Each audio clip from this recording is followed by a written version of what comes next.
Bonjour.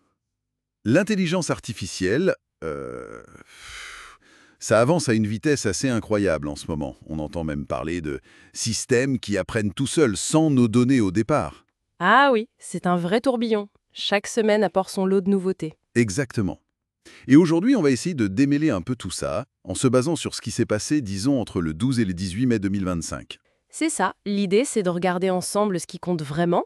On a des IA comme GPT-5 ou ce fameux AZR qui intrigue. Il y a aussi les robots, type Optimus, qui semblent se rapprocher de notre quotidien. Tout à fait. Et puis les stratégies des grands acteurs, OpenAI, Apple, Google, ça bouge beaucoup. Sans oublier les questions éthiques, sociétales qui vont avec. Voilà. On se propose donc une analyse un peu fouillée de ces développements marquants. Allons-y. Alors, commençons par cette nouvelle vague d'IA. AZRR pour Absolute Zero Reasoner, qui apprend seul, et Alpha Evolve chez DeepMind, qui génère ses propres algos. C'est plus qu'une mise à jour, non? On dirait vraiment autre chose. C'est exactement ça. AZR, il part vraiment de zéro, sans données humaines, pour attaquer des problèmes complexes en maths, en code, et apparemment, il surpasse déjà certains modèles connus. Impressionnant. Et Alpha Evo? Lui, il va plus loin que juste apprendre. Il crée de nouveaux algorithmes plus efficaces. Ils ont cité l'exemple de Flash Attention, un mécanisme important pour l'IA. Oui. Alpha Evolve a généré une version améliorée de 32,5% chez Google. Donc l'idée, c'est que l'innovation en IA pourrait s'accélérer toute seule, en fait. Potentiellement sans nous, ou à tout cas plus vite que nous. Voilà, c'est une perspective assez vertigineuse. Et pendant ce temps, GPT-5 arrive en bêta privée. On nous le promet multimodaux, texte, images, vidéos, sons, et plus fluide en conversation. Oui, ça pourrait vraiment changer la façon dont on interagit avec la technologie au jour le jour. Et il n'y a pas que GPT-5. Claude AI d'Anthropic aussi évolue. Effectivement, il peut maintenant chercher des infos à jour sur le web et teste même une fonction d'autocorrection. C'est intéressant. Et il faut mentionner AlphaFold 3.5 de DeepMind.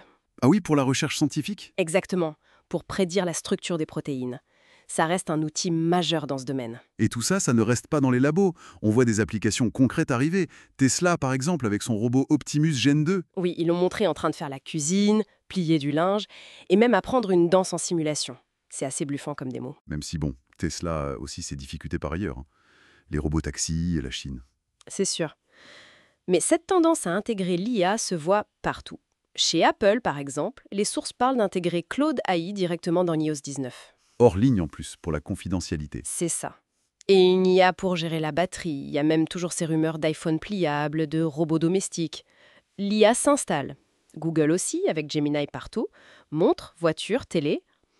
Oui, mais là, il y a un point qui fâche, apparemment. Les AI overviews dans les recherches Google. Ah oui, j'ai vu passer ça. Ça cannibaliserait le trafic des sites web. Certaines sources parlent d'une chute de 66% sur ordinateur.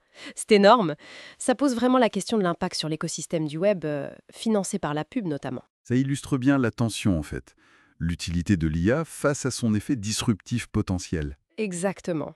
Et on voit d'autres exemples d'intégration IA, les lunettes AR de Meta avec Llama 4, le robot barista Adam, YouTube qui utilise Gemini pour choisir où placer les pubs. Mais toutes ces avancées, cette intégration rapide, ça soulève forcément des défis. On a vu OpenAI changer de cap, redevenir une Public Benefit Corporation. Oui, un retour aux sources, en quelque sorte. Privilégier l'intérêt public sur les profits. Ça pose question sur leur relation avec Microsoft, forcément, et leur gros projet Stargate serait retardé. Ça envoie un message, c'est sûr. Qu'est-ce qui motive vraiment ces géants? C'est la grande question. En parallèle, ils lancent HealthBench pour évaluer l'IA médicale, donc ils sont conscients des enjeux, mais il y a aussi des controverses plus directes. Comme l'IA fournie par Microsoft à l'armée israélienne? Oui, les sources le rapportent pour des opérations à Gaza. Ça soulève un débat éthique très vif sur le rôle de la tech dans les conflits armés. Et puis, au-delà de l'usage, il y a la sécurité des systèmes eux-mêmes. Une grosse cyberattaque sur Microsoft Azure, une faille Zero Day, en Europe. Un nouveau type de ransomware qui s'attaque aux processeurs.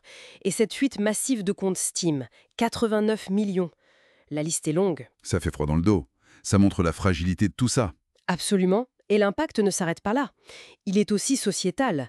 Une étude du MIT sur l'IA et la productivité qui est remise en cause. Une enseignante qui alerte sur l'impact sur les capacités des enfants. Même le nouveau pape Léon XIII qui parle de l'IA comme d'un défi moral majeur.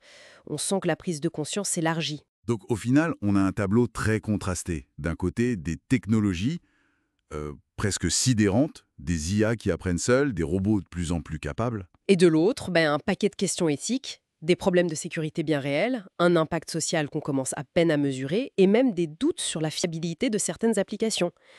C'est cette tension permanente, je crois, qui définit le moment actuel. Tout à fait.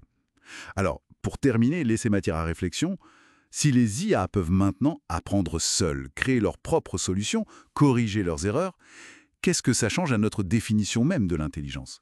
Et comment cette autonomie qui grandit va redéfinir la relation, la collaboration, ou peut-être la compétition entre l'humain et la machine demain ou après-demain? C'est une question fondamentale, en effet. Voilà pour notre tour d'horizon. Aujourd'hui, merci de nous avoir suivis.